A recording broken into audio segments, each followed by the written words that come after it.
কি গো, তোমাদের ওখানে ঠান্ডা কেমন পড়লো? আমাদের এখানে কিন্তু দুদিন ধরে বেশ ঠান্ডা পড়েছে। আর এই ঠান্ডার মধ্যে পিঠে পুলি খেতে কিন্তু দারুণ লাগে, তাও যদি হয় ক্ষীরের পাটিসাপটা, সেটা কিন্তু খেতে দুর্দান্ত লাগে। তাহলে চলো আজকে রেসিপিটা শুরু করি। আর রেসিপিটা যদি ভালো লাগে অবশ্যই একটা লাইক, কমেন্ট, শেয়ার, সাবস্ক্রাইব করো। ক্ষীরের পাটিসাপটা করার জন্য প্রথমেই দেখো এখানে 500 ml এর দুধকে আমরা বেশ ভালোভাবে গরম করে নেব। দুধটা যখন হালকা গরম হয়ে যাবে তখনই কিন্তু এর মধ্যে দিয়ে দেব এই চালের গুঁড়োটা। দিলে কিন্তু দুধটা খুব তাড়াতাড়ি ক্ষীরের মতো হয়ে যাবে। চালের গুঁড়োটাকে দিয়ে কিন্তু অনবরত নাড়তে হবে যাতে চালের গুঁড়োর কোনো লাম্পস এর মধ্যে না থাকে। এরপরে দুধটা যখন ভালোভাবে জাল হয়ে যাবে তখনই এর মধ্যে দিয়ে দেবো মিষ্টির জন্য পরিমাণ মতো গুড়। এখানে তোমরা গুড়ের পরিবর্তে চিনিও ইউজ করতে পারো। আমরা কিন্তু এখানে পাটালি গুড়টা দিয়েছি। এবারে দুধটাকে বেশ ভালো করে ফুটিয়ে নিয়ে একদম ক্ষীরের মতো করে নেব। ক্ষীরটা যখন পারফেক্টলি রেডি হয়ে যাবে তখনই কিন্তু আমরা গ্যাসটাকে বন্ধ করে দিয়ে ঠান্ডা করে নেব। ক্ষীরটা যতক্ষণ ওদিকে ঠান্ডা হচ্ছে ততক্ষণ চলো পাটিসাপটার একটা ব্যাটার রেডি করে নিই। তার জন্যই দেখো দিয়ে দিচ্ছি এখানে 250 মতো ময়দা আর 200 মতো সুজি। দিয়ে দিচ্ছি একটুখানি নুন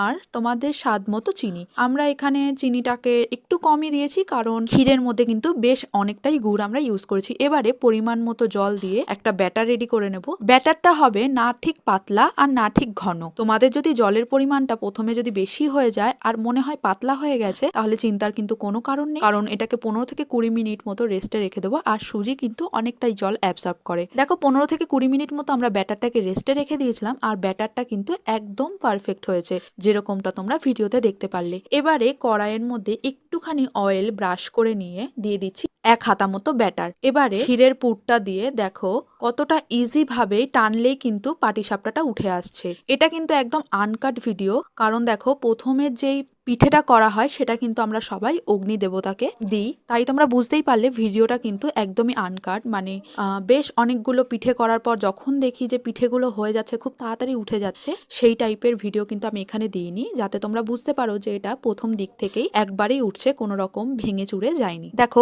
একইভাবে কিন্তু আমরা সবগুলো পাটিসাপটাই রেডি করে নিয়েছি। এগুলো কিন্তু এমনিই তোমরা খেতে পারবে, কিন্তু আমরা এটাকে একটু দুধের মধ্যে ডিপ করব। তার জন্য দেখো এখানে 500 ml দুধকে আমরা গরম হওয়ার জন্য বসিয়ে দিয়েছি। দুধটা যখন ফুটে উঠে যায় তখনই কিন্তু এর মধ্যে দিয়ে দিচ্ছি সামান্য পরিমাণে গুড়। দিয়ে দুধের সঙ্গে বেশ ভালো করে মিশিয়ে নিয়ে দুধটাকে খুব ভালো করে ফুটিয়ে নিচ্ছি যতক্ষণ না দুধটা একটু ঘন হয়ে আসছে। এবারে করে রাখা পাটিসাপটার মধ্যে দুধটাকে দিয়ে বেশ কিছুক্ষণের জন্য ঢেকে রাখবো, যাতে পাটিসাপটার মধ্যে দুধটা বেশ ভালোভাবে অ্যাবসর্ব হতে পারে। আমাদের ক্ষীরের দুধ পাটিসাপটা কিন্তু একদম রেডি। তোমাদেরকে একটু ভেতরটাও দেখাচ্ছি, দেখো কতটা পরিমাণে জুসি হয়েছে। শীতের দিনে এরকম দুধ পাটিসাপটা থাকলে তো আর কোনো কথাই হবে না। তোমরা যদি আমার এই রেসিপিটা দেখে বানিয়ে থাকো অবশ্যই আমাকে কমেন্ট করে জানিও। দেখা হবে অন্য একটা